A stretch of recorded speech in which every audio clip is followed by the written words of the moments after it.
Ich mache mir Sorgen, das ist ein ganz unförmiger Schmerz, ist das. Ein Freund so zu verlieren. Was passiert eigentlich mit der Agentur, wenn er voll ins Eck Eigentlich ist es doch echt ein guter Typ. Ja, aber so. Also es ist beängstigend. Ja, aber der ist ja weg. Ja. Der ist zwar der, den du kennst, ja, und der steht da vor dir, aber das ist trotzdem ein ganz anderer Mensch. Wir hätten nichts aus. Ist einfach so passiert. Wir müssen einen kühlen Kopf bewahren. Hm? Ja.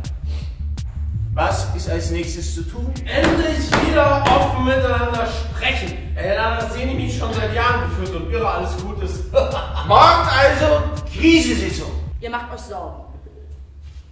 Echte Sorgen. Ja, ist so. Ihr wollt ihn in die Klapse stecken, richtig? Ihr wollt ihn abschaffen, rausmobben.